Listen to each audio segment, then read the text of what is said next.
Hi guys, my channel like and subscribe. तो आज हम बात करेंगे आपको वर्क पावर और एनर्जी के बारे में। ठीक है, वर्क पावर एनर्जी के बारे में। तो अगर आपका स्टेबल इक्विलिब्रियम है, ये स्टेबल है, ये अनस्टेबल है और ये न्यूट्रल है ना। तो when a displace from equilibrium position particles tend to the comes back. Unstable में कह रहा है when a displace from equilibrium position particles tend to the move away from equilibrium position. तो पोटेंशियल एनर्जी यू मिनिमम तब होगा जब D D X square of D square U positive रहेगा, और D D X square of D square U अगर negative है तो शोर रहेगा, मतलब मैक्सिमम रहेगा पोटेंशियल। अगर d D X square of D square you zero रहेगा तो कांस्टेंट रहेगा। ठीक है, अगर उसी जगह हम फोर्स आपका डिफ्रेंशिएट करके D D x of d you zero कर दिया तो भी मैक्सिमम रहेगा यू, मतलब पोटेंशियल एनर्जी। और अगर d D X square D you zero कर दिया तो भी निगेटिव आएगा, तो भी मैक्सिमम रहेगा पोटेंशियल एनर्जी। लेकिन अगर d D x of d u negative zero आ गया तो कांस्टेंट आ जाएगा।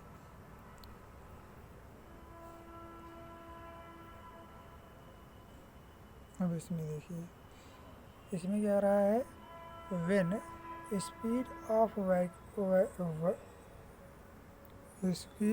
The bus become n times it stop distance n2 times provided the stopping force applied in the same. When the collision is not perfectly elastic, then the expression for velocity are direct intact और v1 बराबर क्या हो जाएगा, यहाँ पर v1 बराबर आपका क्या हो जाएगा, m1 minus e m2 upon m1 plus m2 into u1 plus 1 plus e m2 u2 बटे m1 प्लस m2। और v2 बराबर आपका क्या हो जाएगा, 1 प्लस ई m1 u1 बटे m1 plus m2 plus m2 minus e m1 into u1 बटे m1 plus m2। ये मैकेनिक्स पता नहीं यार। A mechanics is a device used for performance work. It is the use in the let on load become by applying force effort at constant point. Govind तो नहीं किया था In conversion पता नहीं। उधर वो नहीं किया। Three term with the machine mechanical advantage load upon force, velocity ratio,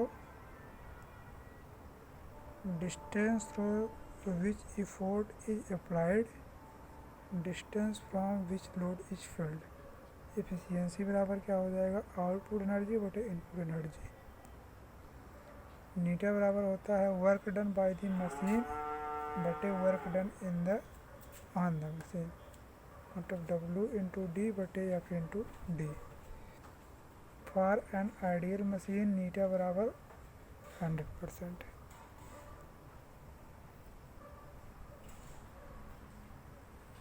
अब इसमें देखिए आप, इसमें क्या कह रहा है,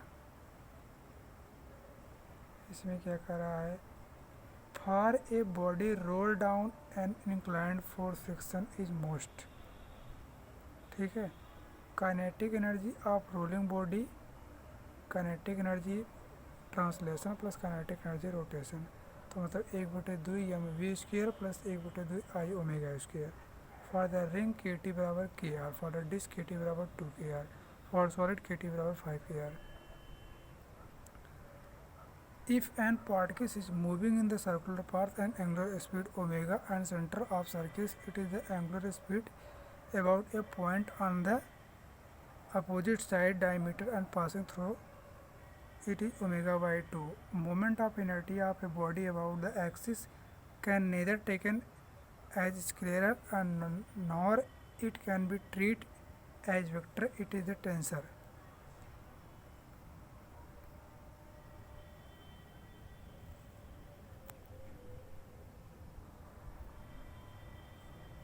एक्सीलरेटेड टेंसर, ठीक है।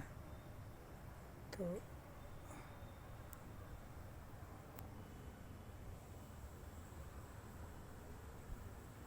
अगला पॉइंट देखो, for uniform translation motion A are बराबर 0, ए टी वेक्टर बराबर 0 और ए बराबर क्या हो जाएगा, A R square plus A T square under root में। ए फॉर एक्सेलरेशन है, ठीक है।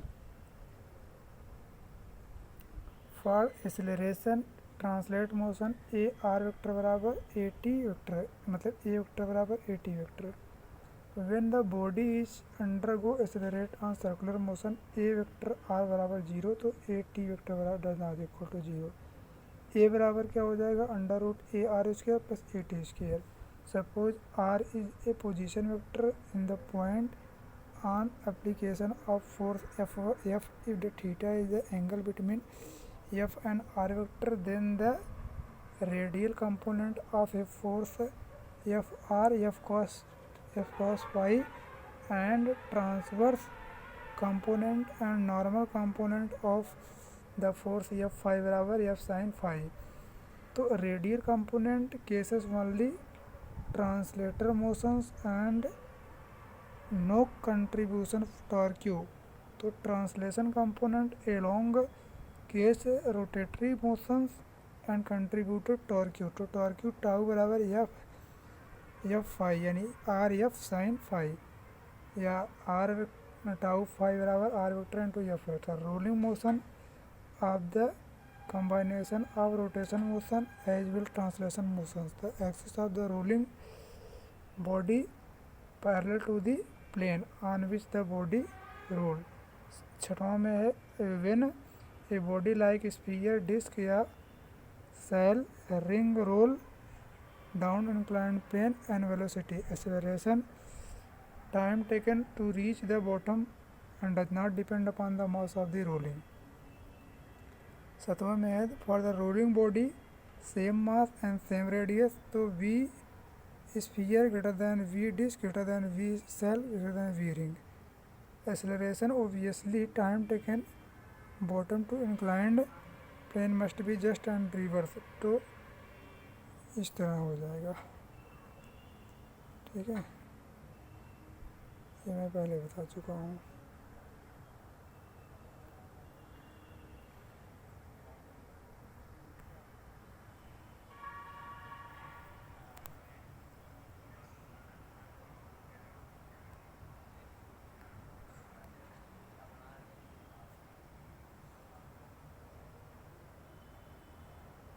चलो इसमें देखो क्या कह रहा है, acceleration due to the gravity independent upon the mass shape and size falling on the body, there will be equal acceleration in light and heavy falling body.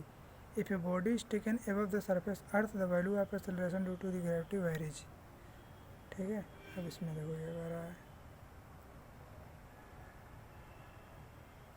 इसमें कह रहा है the force function is related to the potential energy of function u r by the equation f बराबर D D R of d you.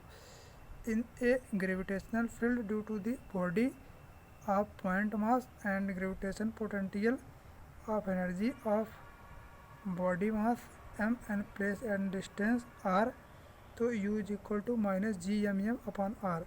तो यह बराबर D D R of D R G M M बटे R, या G M M into R square. This is the Newton law of gravitation and sign negative, so force mass m act as the radial inverted toward the mass and both attractive in the nature।